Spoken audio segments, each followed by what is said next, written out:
Final Fantasy XIV has recently seen a surge in popularity unprecedented for an already established MMO, with thousands of new players jumping into the game.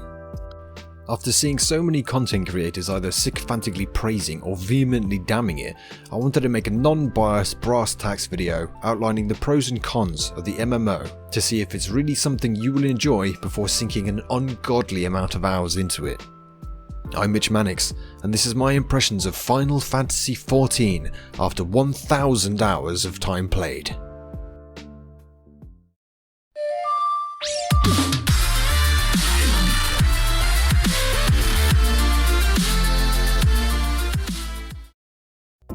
I want to start off by letting you know that there will be no bias in this video.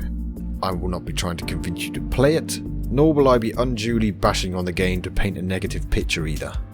Simply the facts and my thoughts. This video is going to be split into 5 parts, covering leveling, crafting and professions, raiding and dungeons, aesthetic, and endgame.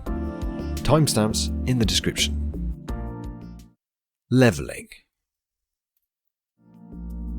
As you may have already heard, Final Fantasy XIV is a heavily story-driven game, and when it comes to narrative and storytelling, it stands in a league of its own among the other MMOs on offer. However, this does come at a price. If you're expecting a leveling experience consisting of being let loose upon a wide array of main and side quests, to be able to have options on leveling zones, or go questing alongside a friend and explore the world together, you may be quite surprised by Final Fantasy XIV. The main story questline, or MSQ as it's referred to, is the primary focus at all times. A main questline that you will be asked to complete almost entirely by yourself, save for the ones in relation to dungeons or raids. This questline serves not only to introduce you to the many characters and locations around Eorzea, but also to provide a vast amount of the experience you'll be required to get to the cap of 80, as well as unlock most instanced content. It goes without saying that this makes the task of jumping into the game with a friend for the first time together feel underwhelming, as well as quite the barrier to entry for anyone wanting to play with an already established friend. As all jobs can be unlocked on a single character, the option to roll an ult simply for this would be less than desirable. It's worth mentioning here that Square Enix have been reported in saying that they were looking to make a Final Fantasy game first and an MMO second, so I'm not saying this is inherently poor game design, as this was the vision for the game, just that those expecting to level together in the traditional sense will most likely be left unsatisfied. Fates and side quests exists, but any long-standing player will agree that the MSQ is the leveling experience for new players, as anyone that ignores it and tries to level an alternative way will get a fraction of the XP, as well as facing the fact that none of the game's features will be unlocked. This does not mean that there's not a whole range of activities to get involved with your friends in 14, just that leveling your first job to 80 will be centered around your personal journey, as opposed to one with others. When it comes to this journey, I found like many others that the story starts off interesting and takes off there the further you progress. My highest expectations were shattered by the time the credits for Heavensward were rolling, and from there just continued to redefine for me what was capable for MMO narrative, rounding out to be an experience that I will remember for years to come. If you're not too put off by putting most of your group activities on the back burner for the most part to complete the story, it is more than worth your time, and acts as a great tool to bring you into its world and make you feel connected to the land of Eorzea. Crafting and professions. I'm going to get this out of the way early. Final Fantasy XIV has one of the most engaging and feature-rich crafting and profession system I have ever seen in an MMO. Crafters and gatherers are treated in the same way as your combat jobs such as DPS or healers, with levels all the way to 80, profession and crafting gear, a questline for each individual job, and even rotations for optimal performance. Hell, you could even pick up questlines to obtain crafting and gathering tool variants of the game's relic weapons. There are 8 crafting jobs and 3 gathering jobs, all fully sporting these features. Crafting items yourself will require the suitable level, as well as kitting yourself out with the best gear possible, as you'll be using crafting abilities not only to make a finished product, but also to have the chance to increase the quality of the item for bigger rewards as well as potential earnings. It's easy to feel a little overwhelmed when first stepping into crafting or gathering, but once you get a grip on it, you can enjoy a feature set that feels like it truly respects your time. Those that put in the time to obtain the highest level gear and adventure out to gather rare and unique resources to masterfully craft high quality items will not only be able to augment their combat jobs with the biggest and best, but also see the fruits of their labour with an overwhelming wads of cash spilling from their wallets, or purse, or handbag. With content like custom deliveries, collections and tradecraft leaves to name a few, Final Fantasy's crafting and gathering jobs will provide not only hours of entertainment and progression, but ensure there's plenty of options to keep things interesting. Raiding and dungeons. Group instanced content in FF14 is one of those rare occasions where developers tries to provide content to please everyone, but actually pulls it off for the most part. FF sports 4-player dungeons, raids and trials ranging from 4 all the way up to 45 players. Trials are fought against a single foe, with multiple difficulty versions available, with raids and alliance raids filling out the more traditional format akin to other MMOs, with groups of players entering an instance with trash mobs and various encounters. Each bit of instanced content has the option to sync players to the level and item level of the content when it was current for a true experience of its challenge, or unsynced to allow higher levels and better gear to be used to gain the upper hand. Nearly all of this group content comes with its own questline series to provide context, as well as some decent rewards in the way of glamour, new looks for your gear, titles, mounts and more. Both the syncing element as well as the questline really gives a feeling of appeal to the older content of the game, as other MMOs leave older raids in particular by the wayside, just becoming monotonous solo endeavours one-shotting all enemies in what now feels like a lifeless environment. 14 provides allure, value and challenge to nearly all content old and new. In other titles, I have found myself stumbling into old content after looking up a mount or an item that I like the look of and seeking it out, knowing that it must be done to get what I desire.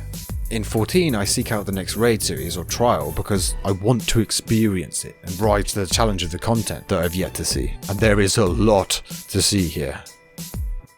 Remember my comments about putting group activities on the back burner in the leveling section?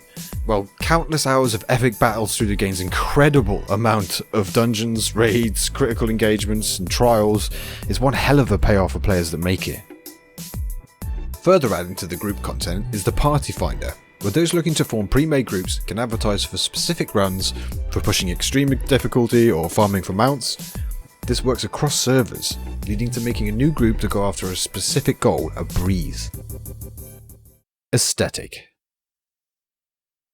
Now, time to talk about the game's aesthetic, one of the most divisional topics I've seen around the game. I'll start first by saying that before 14, my previous experience with Final Fantasy was a couple of hours in the 90s on the PS1, and a few more hours playing, I think, number 10, on the back of a rather convincing Irish former housemate I had.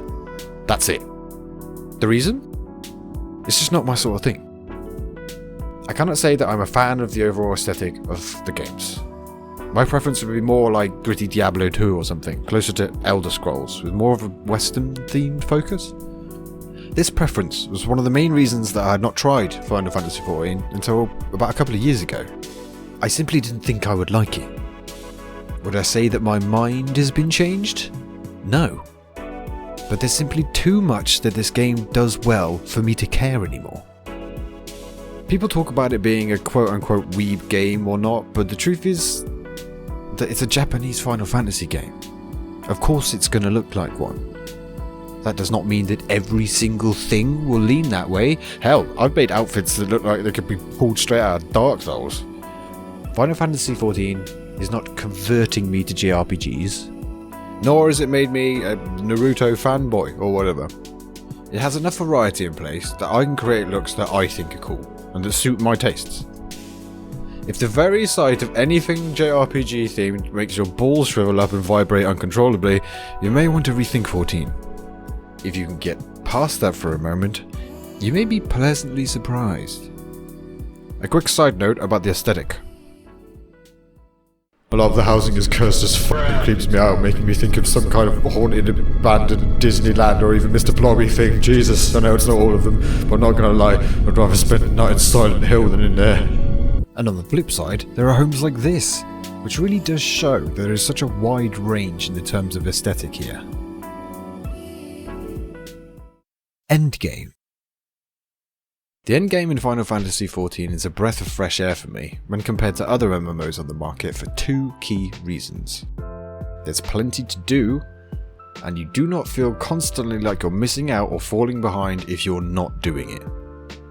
Once you reach 80, the current max level, you can choose to join a static Final Fantasy's version of a raid team to push higher difficulty content and the various rewards that come with it. Square Enix releases quite hefty content patches to keep new capped players busy, with the most recent being Zadnor, one of two new zones, released with both a massive amount of new encounters and 2 new raids. There are far more systems and intricacies to that content, but if I went into all of them, this video would be about 650,000 years long.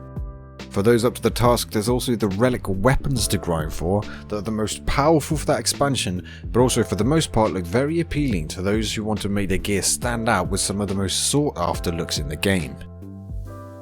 Along with current content, players reaching 80 now with a newfound mastery of their class can choose to take on synced versions of all the content for legendary acclaim, with titles, mounts, to name a few, on ultimate difficulty. Again, using the level sync to provide the player with even more. I mentioned before that each character can level any or all of the combat and profession jobs, so there's always something more to be done for those that seek something new. And once I reached the cap and progressed through some of the latest content, I was itching to level something new and experience another class. Bear in mind that you will not have to do the main story quest once again with an alt, but instead have a huge amount of options for leveling via hunt, command missions, deep dungeon, the list goes on and on.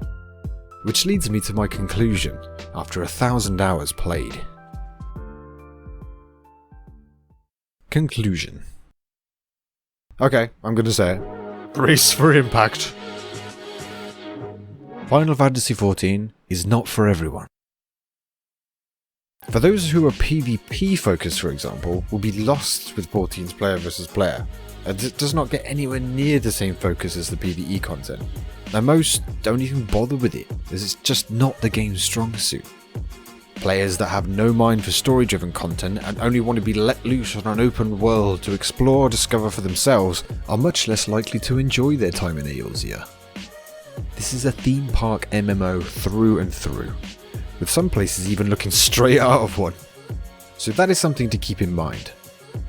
One of my biggest takeaways from 1,000 hours in the game, and what I feel is greatly responsible for its success, is just how much care and attention has been put in place for features and systems that in other titles are simplistic and monotoned.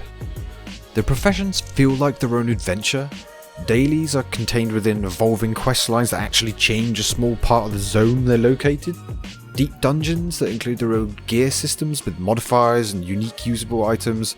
So much of this MMO feels like it's been created to be as good as it can be, as opposed to being thrown in to tick the content box. These all stack up with small quality of life details, such as being able to change the price of an item on the fly, fully customizable UI straight out of the box.